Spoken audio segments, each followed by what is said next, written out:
और बेटा क्या हाल चाल। मैं हूं लवकेश दुबे और जिस चैनल पर आप लोग मुझे देख रहे हैं वो है बोर्ड केमिस्ट्री। पीछे लिखा हुआ है लवकेश दुबे मेरा नाम, बोर्ड केमिस्ट्री चैनल का नाम। तो आज के वीडियो में जिस टॉपिक को हम लोग कवर करने वाले हैं उसका नाम है एकक कोशिका का घनत्व, डेंसिटी ऑफ यूनिट सेल। लेकिन इस टॉपिक के बारे में बात करने से पहले जो चीज आप लोगों को समझनी जरूरी है वो है मोल कॉन्सेप्ट। हिंदी में बोलते हैं उसको मोल अवधारणा। क्लास 9 से पढ़ाया जाता है। हो सकता है आप में से बहुत से लोगों ने पढ़ रखा हो। अगर पढ़ रखा है तो अच्छी बात है, और जिसको नहीं आता है, जिसको नहीं पता है अभी तक, वो पहले इसको समझ ले मोल कॉन्सेप्ट को। उसके बाद हम इस टॉपिक को शुरू करेंगे, एकक कोशिका का घनत्व। इससे पहले मोल अवधारणा पढ़ेंगे क्योंकि इस टॉपिक में मोल अवधारणा की जरूरत पड़ेगी। और अगर उस कॉन्सेप्ट से आप लोग वाकिफ नहीं हो, नहीं पता है, तो फिर इसमें बात समझ में नहीं आएगी। इसलिए पहले मोल अवधारणा देख लो, फिर उसके बाद इस टॉपिक पे वापस आएंगे। ये टॉपिक छोटा सा है, बिल्कुल एक छोटा सा फॉर्मूला डिराइव करना है, उसके ऊपर न्यूमेरिकल्स बनते हैं, कभी कभी यूपी बोर्ड में भी पूछा जाता है। बस इसीलिए इस फॉर्मूले को डिराइव करना है। लेकिन इसको डिराइव करने के लिए हमें मोल अवधारणा की जरूरत पड़ेगी।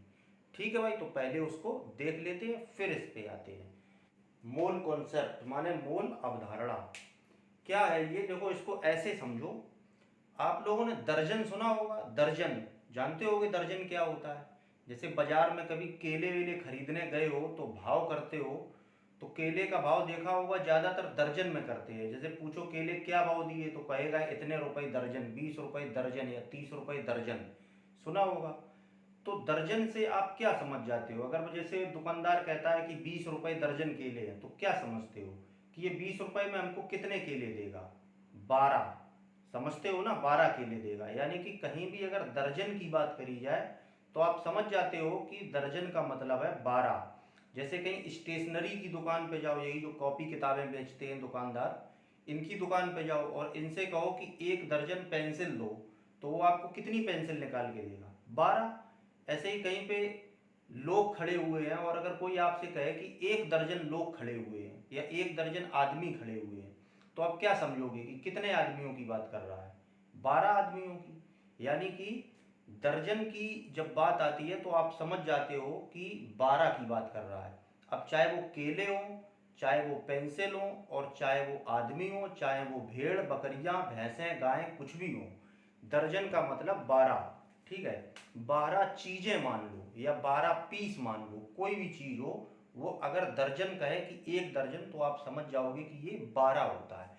बस वैसे ही कुछ कुछ ये मोल भी है। ठीक है, जैसे कि दर्जन का मतलब 12 होता है। यहां पे लिखें देखो, 1 दर्जन का मतलब क्या होता है, 12 चीजें। ठीक है भाई, वैसे ही एक मोल का मतलब होता है 6.022 इंटू 10 पे पावर 23। कुछ भी हो सकता है, कोई भी चीज, चीजें ही लिख देते हैं हम यहां भी, चीजें। कोई कहे कि 1 दर्जन पेंसिल यानी कि 12 पेंसिल। अगर कोई कहे कि 1 मोल पेंसिल, तो समझ जाओ 6.022 इंटू 10 पे पावर 23 पेंसिल्स, मतलब इतनी सारी पेंसिलें। कोई कहे कि 1 दर्जन भेड़ या 1 दर्जन बकरियां, तो समझ जाओगे 12 बकरियां। अगर कोई कहे कि 1 मोल बकरियां, तो इतनी बकरियां। ठीक है, अब खासकर वैसे तो भेड़ बकरियां या केले मोल में नहीं नापते हैं, हम लोग दर्जन में नापते हैं। ये मोल खास करके बनाया गया है अणुओं और परमाणुओं को ध्यान में रखते हुए, क्योंकि अणु और परमाणु यार इतनी छोटी यूनिट है, इतनी छोटी यूनिट है, उनको हम खुली आंखों से देख भी नहीं सकते। तो जब हम उनको देख नहीं सकते तो एक अणु या एक परमाणु के बारे में हम स्टडी क्या कर पाएंगे। तो उसके लिए कम से कम इतना अमाउंट तो चाहिए जिसके हम उसकी स्टडी कर सकें। तो 1 मोल उसी के लिए यूनिट बना दी गई है। यानी कि जब भी हम किसी अणु या किसी परमाणु के बारे में स्टडी करते हैं तो हमेशा उसकी जो अमाउंट लेते हैं, उसकी जो मात्रा लेते हैं, या उस अणु या परमाणु की जो संख्या लेते हैं, वो कम से कम 1 मोल लेते हैं, यानी कि इतनी। ये बहुत बड़ा अमाउंट है, देखो 10 पे पावर 23, समझ सकते हो कि बहुत बड़ी अमाउंट है। यानी कि जब इतने अणु या इतने परमाणुओं को हम रख के उस पर स्टडी करेंगे तो ये संभव है। अब अगर कोई कहे कि एक अणु या एक परमाणु को रख के उस पर स्टडी कर लो, तो उसको देख ही नहीं पाओगे, तो स्टडी क्या करोगे।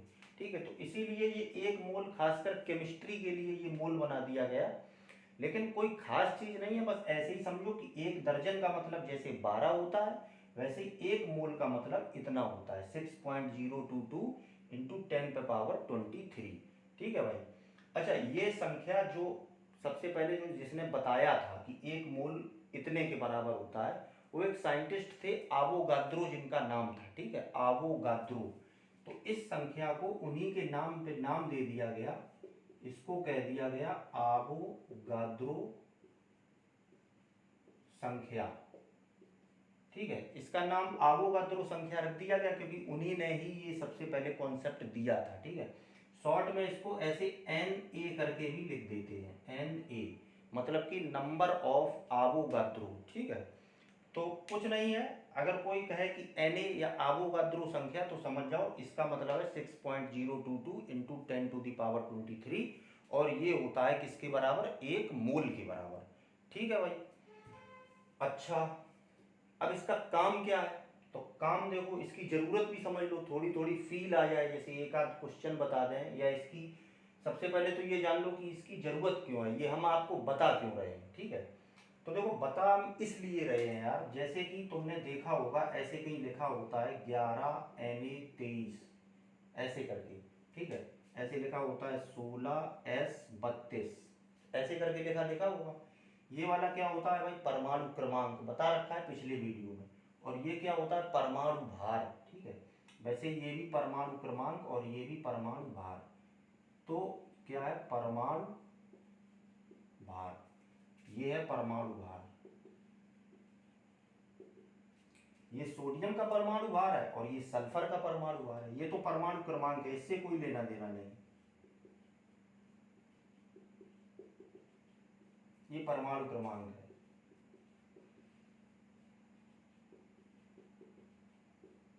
ठीक है भाई, तो परमाणु भार जो है इससे लेना देना है।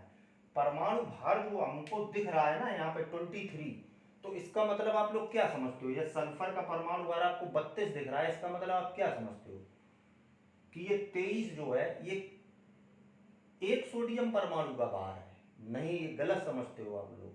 यहाँ पे जो 23 लिखा है, यानी कि अगर कोई कहे कि सोडियम का परमाणु भार 23 है, तो इसका मतलब पता है क्या होता है, 1 मोल सोडियम परमाणुओं का भार 23 ग्राम है।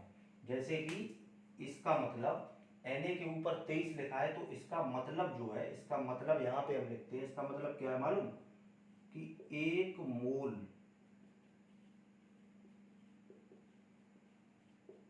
Na परमाणुओं का भार कितना है मालूम, 23 ग्राम। ये मतलब है इसका, एक सोडियम परमाणु का भार नहीं है ये 23, 1 मोल सोडियम परमाणुओं का भार है।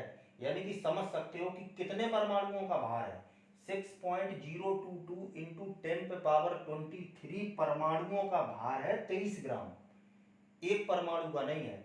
वैसे यहां भी ये जो 32 लिखा है, इसका मतलब क्या हुआ कि 1 मोल सल्फर परमाणुओं का जो भार है वो 32 ग्राम है। इसका मतलब जो है क्या है कि 1 मोल सल्फर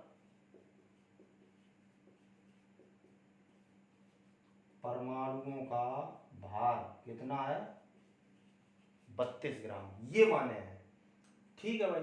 अब 1 मोल का मतलब 6.022 इंटू 10 टू दी पावर 23 इतने का है। अब यहाँ पे अगर तुमसे हम ये पूछें कि हमें तो भाई एक परमाणु का बताओ, यानी कि ये तो 23 जो है, अगर हम तुमसे पूछेंगे कि एक सोडियम परमाणु का भार बताओ, एक सोडियम परमाणु का, तो क्या कहोगे, 23 थोड़ी ना कह दोगे। अगर 23 कहोगे तो वो एक का थोड़ी ना होगा, वो तो 1 मोल का होगा। यानी कि 6.022 इंटू 10 पे पावर 23 परमाणुओं का भार बता रहे हो। हम एक का पूछ रहे हैं, तो एक का कैसे निकालोगे? जान सकते हो, भाग देके। क्या करोगे? 23 में भाग दो दोगे किस नंबर का? इस नंबर का भाग दे दोगे। ठीक है, ये ऊपर इतना, इतनी चीज नोट करो, इतनी चीज, ये इतनी चीज नोट करो, इतनी चीज। फिर उसके बाद इसको हम क्वेश्चन के थ्रू समझाते हैं। ठीक है भाई, इसको नोट करो, फिर इसको बिगाड़ें। तो देखो भाई, आप लोगों के सामने ये क्वेश्चन है कि सोडियम का परमाणु भार 23 है, तो एक सोडियम परमाणु का भार क्या होगा?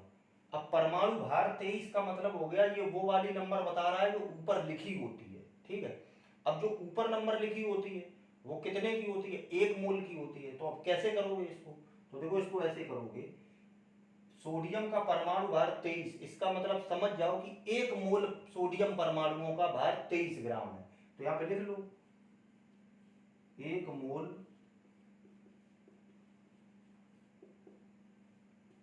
सोडियम परमाणुओं का भार बराबर कितना हो गया भाई? 23 ग्राम। ठीक है, अपने से ग्राम लगा दो। ठीक है, अब 1 मोल का मतलब क्या होगा? 6.022 इंटू 10⁻23, इतना ही तो है 1 मोल। सोडियम परमाणुओं का भार हो गया कितना भाई? 23 ग्राम। ठीक है, अब एक परमाणु का चाहिए हमको, तो एक सोडियम परमाणु का भार कितना हो जाएगा? एक सोडियम परमाणु का भार कितना हो जाएगा? 23/6.022 इंटू 10⁻23, भाग दे दोगे, इतना तो पता ही है ना, 23/6.022 इंटू 10⁻23 ग्राम। अब इसको कैलकुलेट करके जो भी वैल्यू आएगी वो होगा हमारा एक सोडियम परमाणु का भार।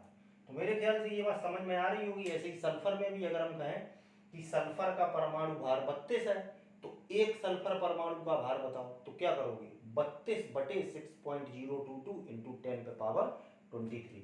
जरूरत इसीलिए पड़ी बताने की, क्योंकि हमको इस जब ये वाला टॉपिक पढ़ेंगे तो इसमें चाहिए होगा एक परमाणु का भार या एक अणु का भार। लेकिन अब एक अणु और एक परमाणु का तो हमें पता नहीं होता। हमको तो जो रटाया जाता है क्लास 9th में, वो क्या रटाया जाता है? परमाणु भार और अणु भार जो ऊपर लिखे होते हैं। अब जो ऊपर लिखे होते हैं वो तो 1 मोल के होते हैं, एक के थोड़ो ना होते हैं। अब एक के लिए हमें क्या करना पड़ेगा? 6.022 इंटू 10⁻23 से भाग देना पड़ेगा। तो मेरे ख्याल से ये बात समझ में आ गई होगी। अब इसको हटाएं। अब टॉपिक शुरू ही किया है तो थोड़ा और जान लो इसके बारे में, एक चीज और जान लो, हो सकता है जरूरत पड़ जाए। ठीक है, ज्यादा डिटेल में तो नहीं बताएंगे मोल कॉन्सेप्ट के बारे में। ज्यादा डिटेल में जब क्लास 11th का पहला जो चैप्टर है वो पढ़ाएंगे तब बताएंगे, उसमें बहुत डिटेल है ये। ठीक है, यहाँ पे एक छोटी सी बात और जान लो जिसकी जरूरत पड़ सकती है। ठीक है, इसको नोट करो, हटाएं फिर वो भी बताएं। तो भाई जो दूसरी बात और बताना चाहते हैं हम, वो ये है कि अगर आपको ग्राम में वजन दिया गया हो किसी भी पदार्थ का, चाहे वो परमाणु हो चाहे वो अणु हो, उनका अगर आपको ग्राम में वजन दिया गया हो, तो आप मोलों की संख्या भी निकाल सकते हैं कि ये मोल कितने हैं। ठीक है, उसका भी एक छोटा सा फॉर्मूला है, बस तो पकड़ लो, ज्यादा बड़ी बात नहीं है, तो उससे आपकी समस्या सॉल्व हो जाएगी। ठीक है, तो फॉर्मूला ये है,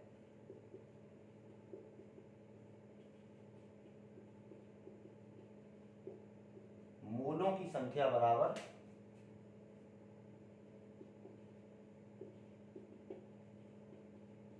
ग्राम में भार बटे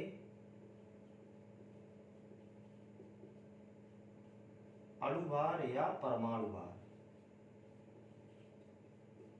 अब अणु भार लेना है कि परमाणु भार लेना है, ये तो फिर परिस्थिति पे डिपेंड करेगा कि किसकी बात हो रही है।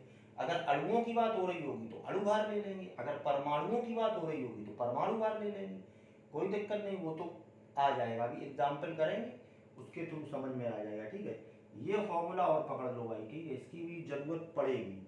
मोलों की संख्या बराबर ग्राम में भार बटे अणु भार या परमाणु भार। अणु भार परमाणु भार क्या आएगा इस जगह पे? कोई एक आएगा, वो क्वेश्चन पे डिपेंड करेगा, उस स्थिति पे डिपेंड करेगा कि क्या होगा। ठीक है, इतना नोट करो, फिर इसका क्वेश्चन करा दे आपको, उससे ये फॉर्मूला भी समझ में आ जाएगा कि इसका यूज कैसे होना है। ठीक है, नोट करो इसको। तो क्वेश्चन ये है भाई कि 90 ग्राम जल में मोलों की संख्या कितनी होगी यदि जल का अणुभार 18 है। ठीक है, तो जल का हमें ग्राम में भार दे रखा है, ये 90 ग्राम जल है, ठीक है। और क्या है, अणुभार भी दे रखा है 18। अब अणुभार दे रखा है, इसका मतलब समझ में आता है कि ये यहाँ पे अणुओं की बात हो रही है, ठीक है। तो हम क्या लेंगे, अणुभार लेंगे या परमाणु भार लेंगे, अणुभार ले लेंगे, ठीक है। वो तो समझ में आ जाएगा क्वेश्चन से कि बात किसकी हो रही है। तो कर लो भाई, मोलों की संख्या निकाल लो, सीधा किए दे रहे हैं। मोलों की संख्या बराबर क्या है, फॉर्मूला ऊपर क्या है, ग्राम में भार। तो ग्राम में भार कितना दिया गया है भाई, 90 ग्राम, यही तो दिया गया, तो ऊपर लिख दिया 90 बटे, और नीचे क्या है, परमाणु भार या अणु भार। तो उसमें से जो भी जिसकी भी बात हो रही होगी उसको ले लेंगे। यहाँ पे बात किसकी हो रही है, अणु भार की, तो हम अणु भार ले लेंगे। अणु भार कितना है 18, तो यहाँ पे हो गया 18। 18 से 90 काटोगे तो 5 बार चला जाएगा, यानी कि 5 मोल हो गए। मोल भी निकल सकते हैं, 90 ग्राम जल होगा तो उसमें समझ जाओ कि 5 मोल है, ठीक है। तो इस तरह से फॉर्मूले का यूज आपको कुछ कुछ समझ में आ रहा होगा। आप एक क्वेश्चन ऐसे ले लेते जिसमें परमाणु की बात हो, ठीक है, तो इसको नोट करो, फिर इसको हटाएं, फिर दूसरा क्वेश्चन लें। तो अगला क्वेश्चन है भाई आपके पास, 6355 ग्राम कॉपर में मोलों की संख्या कितनी होगी यदि कॉपर का परमाणु भार 63.55 है। यानी कि यहाँ पे परमाणुओं की बात हो रही है, यानी कि कॉपर जो कैसा पदार्थ है, जो परमाणुओं से मिलकर बना है। हमने बताया ना, तब 2 टाइप के पदार्थ होते हैं, एक कैसे होते हैं जो समान टाइप के परमाणुओं से मिलकर बने होते हैं, और दूसरे कैसे होते हैं जो भिन्न भिन्न परमाणुओं की भिन्न भिन्न संख्या से मिलकर बने होते हैं। वो क्या होते हैं, यौगिक। और यौगिकों का होता है क्या, अणु। जैसे कि इससे पहले जो जल था, पानी, वो पानी का सूत्र क्या होता है, H2O, यानी कि उसके अंदर 2 हाइड्रोजन के परमाणु और 1 ऑक्सीजन का परमाणु। तो पानी का एक अणु 2 हाइड्रोजन के परमाणु और 1 ऑक्सीजन के परमाणु से मिलकर बना है, इसीलिए पानी क्या है, यौगिक। और यौगिक का होता है हमेशा अणुभार। और जो पदार्थ इस टाइप के होते हैं, जो केवल सेम टाइप के परमाणुओं से मिलकर बने होते हैं, तो उसका हमें क्या जरूरत पड़ता है, परमाणु भार, ठीक है। तो यहाँ पे परमाणु भार की बात हो रही है, तो परमाणु भार ले लेंगे, अणु भार नहीं लेंगे, ठीक है। वो तो क्वेश्चन पे डिपेंड करेगा कि अणु भार लेना है या परमाणु भार। तो कर लो इसको भी।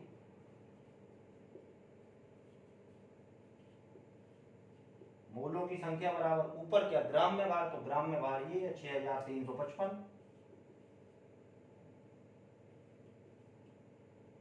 बटे नीचे अणु भार या परमाणु भार, जो भी दिया हो। क्या दिया है, परमाणु भार दिया है, तो 63.55 कितना आ जाएगा भाई, दशमलव हटाओ, यहाँ पे गुणा हो जाएगा 100 का।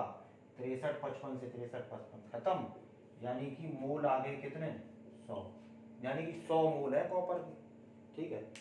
6355 ग्राम अगर कॉपर मेरे पास है तो उसमें 100 मोल है, ठीक है। कोई पूछे इसमें मोल कितने हैं, तो 100 मोल है। तो मेरे ख्याल से मोल वाली कहानी समझ में आ रही होगी। फिलहाल मोल कॉन्सेप्ट में इतना आपके लिए बहुत है, डिटेल में कभी किसी और वीडियो में बात होगी। अब आते हैं अपने इस टॉपिक पे, एकक कोष्टिका वाले पे, ठीक है भाई। तो इसको नोट करो, फिर इसको हटाएं, और फिर आते हैं अपने पुराने टॉपिक पे। मोल वाली कहानी समझ में आ गई होगी। बस यार ऐसे समझो, जैसे 1 दर्जन में 12 पीस होते हैं, आपको कुछ भी हो, चाहे केले हो, चाहे पेंसिल हो, चाहे अणु हो, चाहे पर हम कहें कि 1 दर्जन कॉपर परमाणु, तो समझ जाओ 12 कॉपर परमाणु। और अगर हम कहें 1 मोल कॉपर परमाणु, तो समझ जाओ 6.022 इंटू 10⁻23 परमाणु। बस वही है, 1 दर्जन माने 12 और 1 मोल माने इतना 6.022 इंटू 10⁻23। हटाएं इसको, नोट करो, फिर हटाएं। तो चलो भाई अब बात करते हैं हम एकक कोष्टिका के घनत्व की। एकक कोष्टिका का घनत्व निकालना। अच्छा, कौन सी एकक कोष्टिका का निकालना है, तो भाई पहले ही बता चुके हैं कि हमें इस चैप्टर में केवल घनी वाली एकक कोष्टिका पढ़नी है। बाद बाकी वो दुसम लंबाच, विषम लंबाच, वो फलाना ढिमाका, वो तो सब छोड़ दिया, केवल घनी की बात करेंगे। तो घनत्व भी केवल घनी वाली का निकालेंगे, क्यूबिक वाली का, ठीक है, और किसी का नहीं निकालना है। तो यहाँ पे अच्छा, घनत्व निकालने का एक जो जनरल फॉर्मूला है, जो आप बहुत छोटे क्लास से पढ़ते आए होगे, वो बताओ। अच्छा, क्या होता है घनत्व निकालने का, किसी का भी घनत्व निकालने का फॉर्मूला पता होगा। घनत्व बराबर क्या होता है, पढ़ रखा होगा, भार बटे आयतन। मेरे ख्याल से ये फॉर्मूला सबने पढ़ रखा होगा। घनत्व बराबर भार बटे आयतन। ये भार की जगह पे आप लोग द्रव्यमान भी लिख सकते हो, ठीक है। कोई दिक्कत नहीं, क्योंकि पृथ्वी पे तो भार और द्रव्यमान लगभग लगभग सेम ही होता है। किसी और ग्रह पे जाओगे तो भार और द्रव्यमान में अंतर होगा, ठीक है। पृथ्वी पे भार और द्रव्यमान अपना सेम है, ज़्यादा अंतर नहीं है। तो कुछ भी ले लो, भार या द्रव्यमान, तो घनत्व बराबर भार बटे आयतन। ये घनत्व निकालने का जनरल फॉर्मूला है, किसी भी चीज़ का घनत्व निकालना हो, ठीक है। तो इसको थोड़ा लिख दिया ऊपर, अब इसी के हिसाब से चलेंगे, ठीक है। अब हमें निकालना किसका घनत्व है? एकक कोष्टिका का। एकक कोष्टिका कैसी है? घनी क्यूबिक, ठीक है।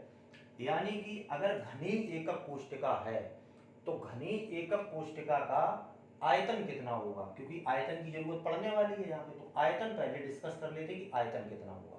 तो एक घन का आयतन क्या होता है भाई? घन का आयतन लंबाई गुणे चौड़ाई गुणे ऊंचाई। अब चूंकि घन की लंबाई चौड़ाई और ऊंचाई तीनों बराबर ही होती है, यानी कि वही अगर एक कोर की लंबाई जब a मान लें तो आयतन कितना हो गया? a cube. यानी कि यहाँ से एक चीज कंफर्म हो गई कि एकक कोष्टिका का घनत्व निकालते समय जब हम आयतन लिखेंगे तो वो कितना लिखेंगे? a क्यूब लिखेंगे, ठीक है। तो आयतन से फुर्सत। अब बात आई भार की। भार की बात करें तो अब एकक कोष्टिका का भार कैसे निकालना है? किसी भी घनी एकक कोष्टिका का भार कैसे निकालोगे? तो भाई देखो, भार निकालने के लिए एकक कोष्टिका में होता क्या है? एकक कोष्टिका के अंदर कण ही तो होते हैं, कोने पे, फलक के केंद्र पर या काय केंद्र में, अंदर बीचों बीच में जो भी होता है, एकक कोष्टिका में जो भार आएगा, जो उसमें वजन होगा, वो किसका होगा? कणों का। सही बात है कि नहीं? कणों का होगा। यानी कि अगर हमें ये पता चल जाए कि कणों का वजन कितना है, कणों का भार कितना है, तो घनत्व निकल आएगा एक सेकंड में, ठीक है। तो अब कण माने कणों में अणु भी हो सकते हैं, बताया था, परमाणु भी हो सकते हैं, कुछ भी हो सकता है, अणु, परमाणु, आयन, कुछ भी हो सकता है। तो जो भी कण है उनका वजन कैसे पता करोगे, उनका भार कैसे पता करोगे, ठीक है। तो यहाँ पे देखो, आयतन की जगह पे तो हम लिख ही देते हैं सीधा सीधा, आयतन कितना हो जाएगा, ऐसे लिखते हैं।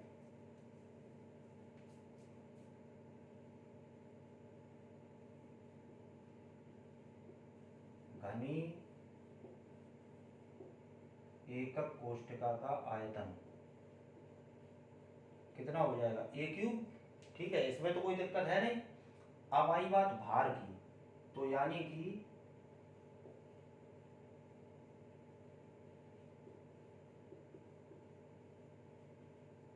घनी एकक कोष्टिका का भार कैसे पता चलेगा? एकक कोष्टिका के अंदर भार किस चीज का होगा? कणों का, यानी कि अणुओं या परमाणुओं का, ठीक है। तो भार कैसे पता चलेगा? देखो, भार ऐसे पता चलेगा, सबसे पहले तो हमें ये पता होना चाहिए कि अणु या परमाणु, जो भी कण हैं, अणु हैं या परमाणु हैं, वो हैं कितने। नंबर एक तो ये बात पता होनी चाहिए। और फिर हमें ये पता होना चाहिए कि एक कण का भार कितना है, या एक अणु का भार कितना है, या एक परमाणु का भार कितना है। हम थोड़ी देर के लिए मान के चलते हैं जो एकक कोष्टिका के अंदर जो कण है वो परमाणु है, ठीक है। आपको जो क्वेश्चन देगा वो परमाणुओं के रेफरेंस में देगा, यानी कि आपको ये कहेगा कि परमाणु है वो कण, ठीक है। तो आयन या अणु नहीं करेगा, परमाणु देगा। तो परमाणु ही पकड़ के चलते हैं थोड़ी देर के लिए। तो घनी एकक कोष्टिका का भार निकालने के लिए क्या करोगे? सबसे पहले तो पता हो कि परमाणु कितने हैं, और उसके बाद हमें ये पता हो कि एक परमाणु का भार कितना है, तभी तो निकाल पाओगे। भाई, गेंदें कितनी हैं और एक गेंद का वजन कितना है, तो परमाणु कितने हैं ये कैसे पता चलेगा? यानी कि प्रति एकक कोष्टिका कणों की संख्या से। क्योंकि भैया कण जो होते हैं वो सारे के सारे पूरे पूरे अंदर तो होते नहीं है, उनका कुछ कुछ मटेरियल बाहर भी होता है। तो अब वजन तो उसी में होगा ना जो अंदर होगा, बाहर वाला है उसका वजन थोड़ी ना जोड़ा जाएगा, अंदर वाले का जोड़ा जाएगा। तो अंदर अंदर कितने परमाणु है ये कैसे पता चलेगा भाई? जेड से। यानी कि यहाँ पे लिख लिया जेड, ठीक है। गुणा, गुणा में क्या करोगे? अब गुणा में आगे क्या लिखोगे? एक परमाणु का भार कितना है। अब एक परमाणु का भार निकालना है। देखो, यहीं पे आ गया मोल वाला काम। हम तुमसे कहें कि किसी एकक कोष्टिका में दो परमाणु हैं, ठीक है। तो अब उनका मान लो दो सोडियम परमाणु है, हम ये कहें दो सोडियम परमाणु है, ठीक। तो तुम क्या कहोगे? तुम कैसे निकालोगे? अब हम कहें कि उन दोनों सोडियम परमाणुओं का भार बताओ कितना होगा, तो क्या करोगे?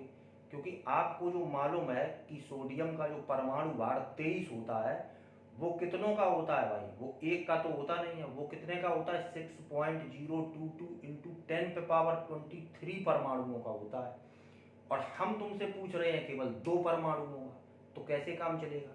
तो वही करेंगे क्या कि पहले तो निकालेंगे कि एक परमाणु का कितना है और उसके बाद हम गुणा कर देंगे 2 का, ठीक है।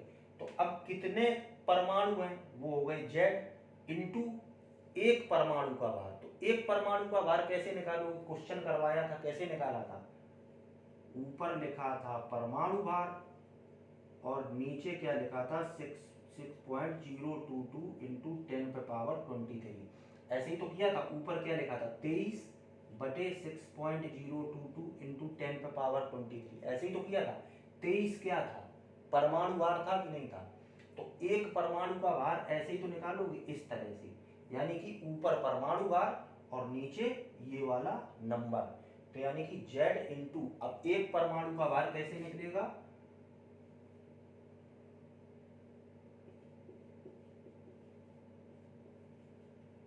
परमाणु भार बटे 6.022 इंटू 10⁻23, ठीक है। अभी मान लो अगर कोई कह देता कि अणु है, घटक कण, परमाणु की जगह पे कोई अणु कह दे, तो यहाँ पे परमाणु भार की जगह पे अणु भार कर दो, ठीक है, कोई दिक्कत थोड़ी ना है। यहाँ पे कर दो अणु भार भी हो सकता है। जो भी बोलेगा परमाणु है तो परमाणु भार बटे 6.022 इंटू 10⁻23। अगर बोले कि घटक कण अणु है तो अणुभार बटे 6.022 इंटू 10⁻23, ठीक है भाई। तो मेरे ख्याल से अब एकक कोष्ठका का भार समझ में आ रहा होगा। एकक कोष्ठका के अंदर अंदर कितने परमाणु या कितने अणु हैं कैसे पता चलेगा, Z से। तो ये हो गए कणों की संख्या, अणुओं या परमाणुओं की जो भी हो, इनटू उनका भार। तो एक का भार कैसे पता चलेगा, एक का भार पता चलेगा जो भी अणु या परमाणु है उसका ऊपर लिखेंगे और बटे 6.022 इंटू 10⁻23, ठीक है भाई। मेरे ख्याल से ये बात समझ में आ रही होगी। तो अब घनत्व तो निकाल लो। तो यानी कि ये हो गया घनी